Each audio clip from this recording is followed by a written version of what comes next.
Assalamualaikum warahmatullahi wabarakatuh. Puji syukur kita panjatkan kehadirat Allah Subhanahu wa taala atas berkat dan hidayahnya.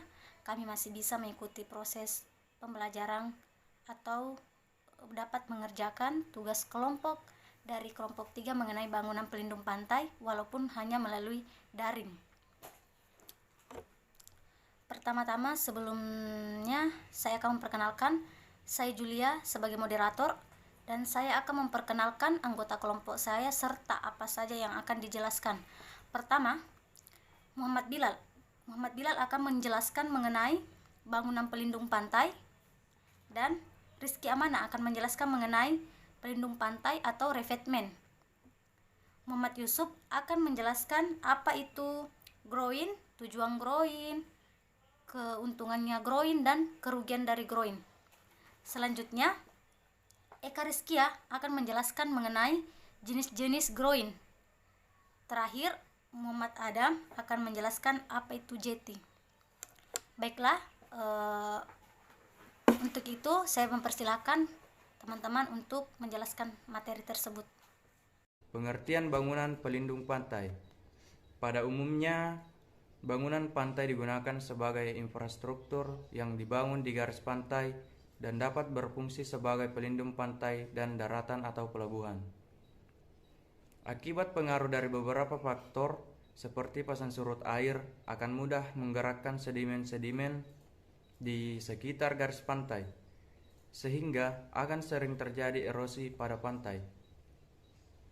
Salah satu metode pengulangan erosi pantai adalah penggunaan struktur pelindung pantai, di mana struktur tersebut berfungsi sebagai peredam energi gelombang pada lokasi tertentu. Bangunan pelindung pantai adalah bangunan yang digunakan untuk melindungi pantai terhadap kerusakan yang disebabkan oleh serangan gelombang dan arus. Ada beberapa cara yang dilakukan untuk melindungi pantai, yaitu: pertama, memperkuat atau melindungi pantai agar mampu menahan serangan gelombang. Yang kedua, mengubah laju transport sedimen sepanjang pantai. Yang ketiga, mengurangi energi gelombang yang sampai ke pantai. Keempat, reklamasi dengan menambah suplai sedimen ke pantai atau dengan cara lain. Sesuai dengan fungsinya seperti tersebut di atas, bangunan pantai dapat diklasifikasikan dalam 3 kelompok, yaitu: pertama, konstruksi yang dibangun sejajar dengan garis pantai. Yang kedua, konstruksi yang dibangun kira-kira tegak lurus pantai dan sambung ke pantai. Poin ketiga, konstruksi yang dibangun di lepas pantai dan kira-kira sejajar dengan garis pantai. Baik, adapun beberapa jenis bangunan pelindung pantai yaitu revetment, groin, dan jetty. Revetment atau dinding pantai merupakan bangunan yang memisahkan daratan dan perairan pantai yang terutama berfungsi sebagai pelindung pantai terhadap erosi dan limpasan gelombang ke darat.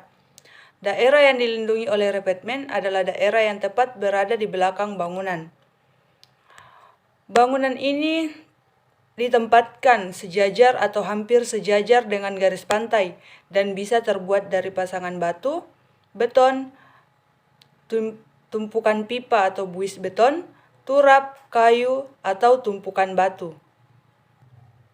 Dalam perencanaan revetment, perlu ditinjau fungsi dan bentuk bangunan, lokasi, panjang, tinggi, stabilitas bangunan dan tanah, pondasi, elevasi muka air, baik di depan maupun di belakang bangunan, ketersediaan bahan bangunan, dan sebagainya.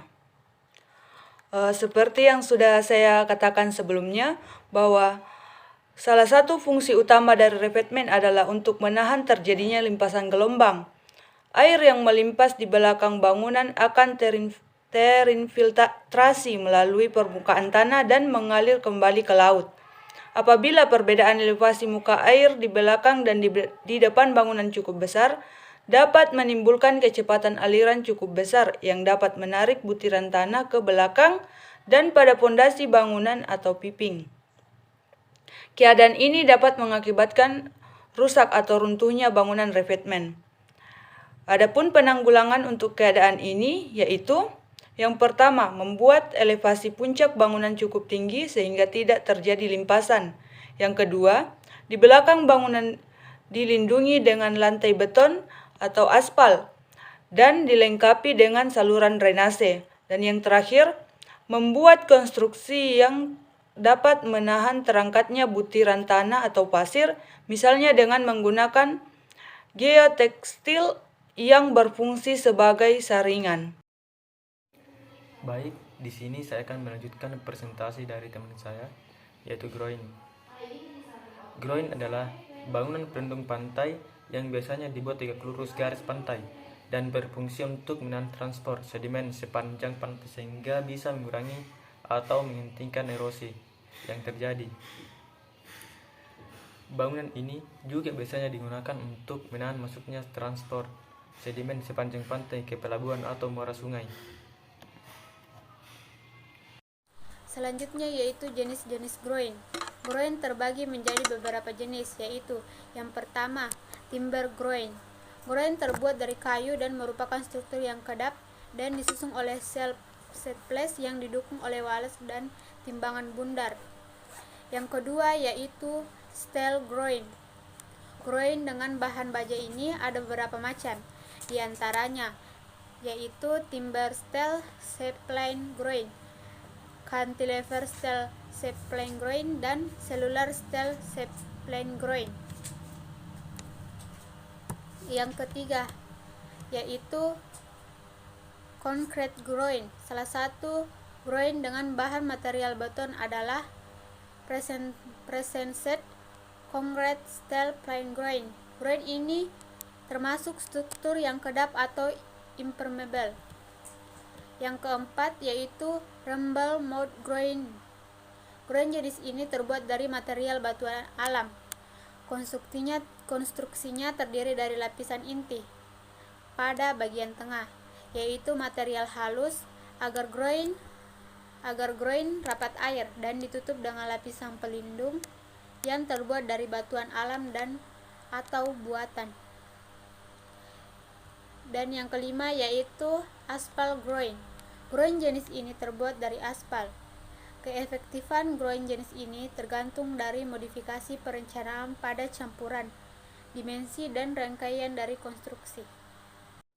Saya akan membacakan materi tentang bangunan pelindung pantai. Pada bagian penjelasan tentang jetty adalah langsung saja. Jetty adalah bangunan tegak lurus pantai yang diletakkan pada kedua sisi muara sungai yang berfungsi untuk mengurangi pendangkalan alur oleh sedimen pantai.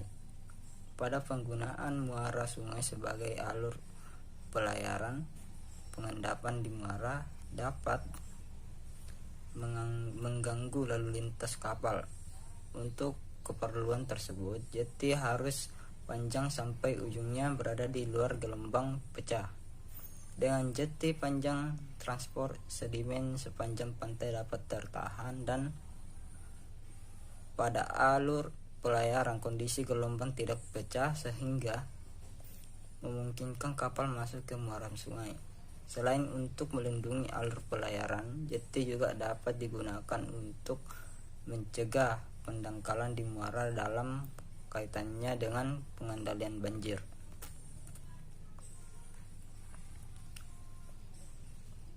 Adapun fungsi pembangunan jetty. Pembangunan jetty ini sendiri salah satunya berfungsi untuk mengurangi terjadinya pendangkalan akibat sedimen yang terbawa oleh arus hingga menuju garis pantai. Berikut merupakan beberapa fungsi lain dari dibangunnya jetty. Mengurangi pendangkalan alur untuk penanggulangan banjir. Adapun tipe-tipe jetty. Jetty panjang. Biasanya jetty panjang dibangun dengan cara untuk panjangnya berada di luar gelombang pecah. Pembangunan dermaga dengan tipe seperti ini dimaksudkan untuk menghalangi masuknya sedimen menuju ke muara. Jetty sedang. Jetty atau dermaga yang satu ini biasanya difungsikan sebagai penahan sebagian transport sedimen sepanjang pantai. Jeti pendek. Fungsi dari tipe jeti pendek yang satu ini adalah sebagai penahan beloknya muara sungai dan mengonsentrasikan aliran air pada alur yang telah ditetapkan supaya dapat mengerosi endapan. Mungkin hanya itu saja yang bisa saya sampaikan. Lebih dan kurangnya mohon dimaafkan. Sekian dari saya. Itulah tadi penjelasan mengenai materi dari bangunan pelindung pantai yang dijelaskan oleh teman-teman saya.